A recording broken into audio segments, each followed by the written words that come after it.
যে পরীর জাদুর তিন লেহেঙ্গা। পরী রাজ্যে রুহি নামের একটা দর্জি পরী থাকতো। রুহি পরী অনেক ভালো সেলাই জানতো। এই জন্য পরী রাজ্যের সব পরীরা রুহি পরীকে অনেক ভালোবাসা আর সম্মান করত। কিন্তু সেই পরী রাজ্যের একটা নিয়ম ছিল, পরী রাজ্যের কেউ পৃথিবীর কারোর সাথে কোনো প্রকার সম্পর্ক করতে পারবে না। সব পরীরা এটা মাথায় রাখতো। রানী পরীও সবাইকে এই নিয়ম মেনে চলার নির্দেশ দিয়েছিল। তবে কোনো পরীর ইচ্ছে হলে সে পৃথিবীতে ঘুরতে যেতে পারে। এভাবেই পরী রাজ্যে সময় কাটছিল। রুহি পরী একদিন ভাবে, অনেক দিন হয়ে গেছে আমি পৃথিবীতে যাইনি, আমার পৃথিবীতে যে একবার ঘুরে দেখে আসা দরকার। এই ভেবে রুহি পরী তার এক বান্ধবী পরীর সাথে পৃথিবীতে ঘুরতে চলে যায়। ওরা দুজন নিজেদের পরী রূপ ছেড়ে মানুষের রূপে পৃথিবীতে চলে আসে আর পৃথিবীর সবচেয়ে সুন্দর সুন্দর আর বিখ্যাত জায়গায় ঘুরতে থাকে। ঘুরতে ঘুরতে সন্ধ্যা হয়ে যায়। তখনই রুহি পরীর বান্ধবী পরী বলে, রুহি, সন্ধ্যা হয়ে গেছে, আমাদের এখনই ফিরতে হবে, নয়তো পরী রাজ্যে যেতে অনেক দেরি করে ফেলবো। এইসব কি বলছো? মাত্রই তো সন্ধ্যা হলো, আমি এখানে আরো কিছুদিন থেকে যেতে চাই। পৃথিবী দেখতে কত সুন্দর, আমি এখানকার মানুষদের সাথে আরো কিছুদিন থাকতে চাই। দেখো, আমার প্রথম থেকেই জানা আমরা পৃথিবীতে বেশিক্ষণ থাকতে পারবো না। মানুষ ভালো হয় না, মানুষ বিপজ্জনক হয়। রানী পরী যদি জানতে পারেন আমাদের উপর অনেক রাগ করবেন। তুমি তো পরী রাজ্যের সবচেয়ে বুদ্ধিমান পরী হও, চলো না আমরা ফিরে যাই। না, আমি এখন যেতে চাই না। আমাদের পরী রাজ্যের নিয়ম হলো আমরা পৃথিবীর কোনো মানুষের সাথে কোনো প্রকার সম্পর্ক রাখতে পারবো না। কিন্তু পৃথিবীতে বেশি দিন থাকা যাবে না এমন তো কোনো নিয়ম নেই। তোমার যদি যেতে হয় তুমি একা চলে যাও। আমি কিছুদিন আরো পৃথিবীতে ঘুরতে চাই, পৃথিবী আমার অনেক পছন্দ হয়েছে। এই বলে রুহি পরী পৃথিবীতে থেকে যায় আর তার বান্ধবী পরী পরী রাজ্যে একাই ফিরে চলে যায়।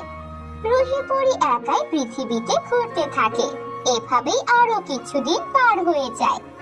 একদিন রুহি পরী কিছু জিনিস কেনাকাটা করছিল আর সেগুলো নিয়ে জঙ্গলের দিকে হেঁটে যাচ্ছিল। তখনই তার সবকিছু পড়ে যায় আর সে সেগুলো গোছাতে ব্যস্ত হয়ে পড়ে। তখনই রাহুল নামের একটা ছেলে রুহি পরীর কাছে আসে আর বলে, আরে, আপনি তো সবকিছু ফেলে দিয়েছেন, দাঁড়ান আমি আপনাকে সাহায্য করছি। এরপর রুহির সবকিছু ওঠাতে রাহুল সাহায্য করে। রুহির এই কথাটা অনেক পছন্দ হয়। রুহি ও রাহুল দুইজনই কথা বলতে বলতে জঙ্গলের দিকে যায়।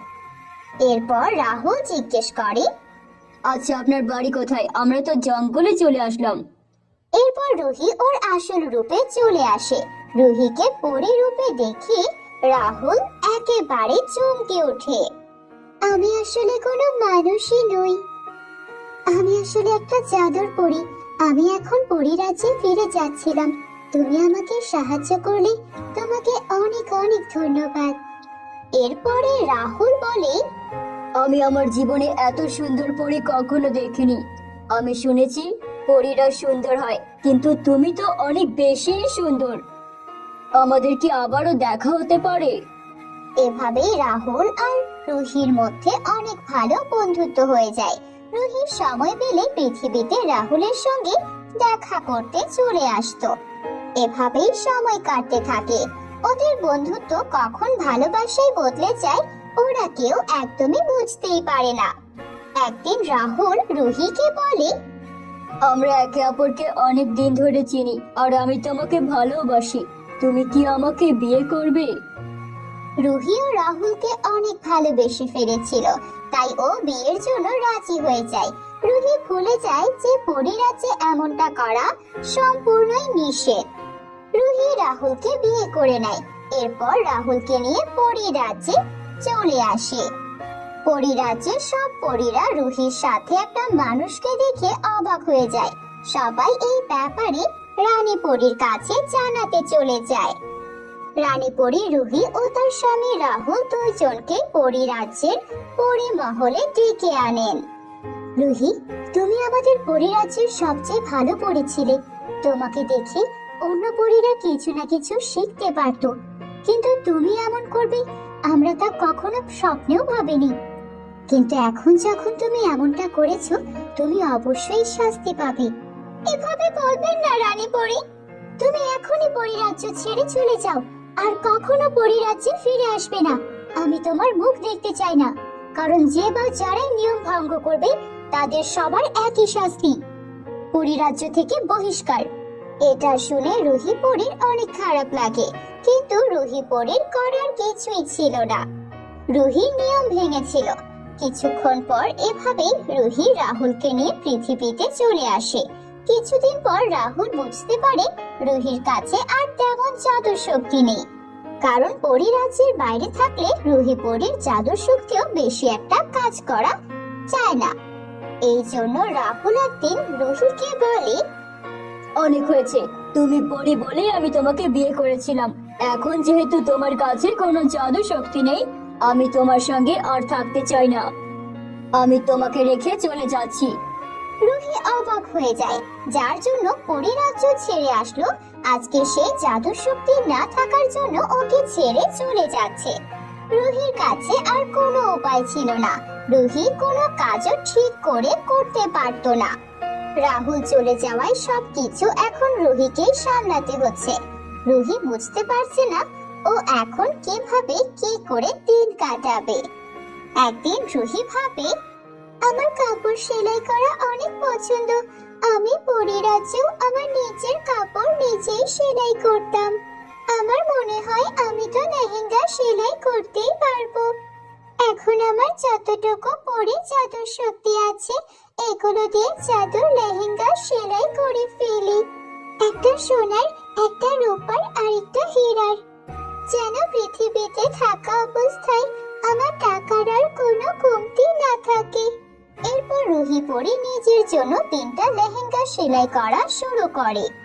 কিছুদিন পর রুহি পরী নিজের জন্য 3টা লেহেঙ্গা সেলাই করে ফেলে। এরপর রুহির যতটুকু পরী জাদু শক্তি অবশিষ্ট ছিল, সবটুকু জাদু শক্তিকে তার 3 লেহেঙ্গায় দিয়ে দেয়। ওই 3 জাদুর লেহেঙ্গা সোনা, রূপা আর হীরায় বদলে যায়। যাক, আমার 3 জাদুর লেহেঙ্গা হয়ে গেছে। এখন আমি এগুলো থেকে যখন ইচ্ছা সোনা, রূপা ও হীরা বের করে নিতে পারবো, আর আমি গরিবদেরকেও সাহায্য করতে পারবো। এরপর থেকে সারা জীবনের জন্য রুহি পরী পৃথিবীতে থেকে যায়, আর জাদুর 3 লেহেঙ্গার সাহায্যে গরিব দুঃখীদেরও সাহায্য করে, আর নিজেও একটা আনন্দের জীবন কাটাতে থাকে। তো বন্ধুরা, কেমন লাগলো তোমাদের আজকের গল্পটি? কমেন্ট করে জানিয়ে দাও। ভালো লাগলে একটা লাইক করে দিও, আর যারা আমাদের চ্যানেলে নতুন, আমাদের চ্যানেলটিকে সাবস্ক্রাইব করে পাশে থাকা বেল বাটনটি বাজিয়ে দিও। দেখা হবে পরের নতুন কোনো জাদুর গল্পে। Bye bye.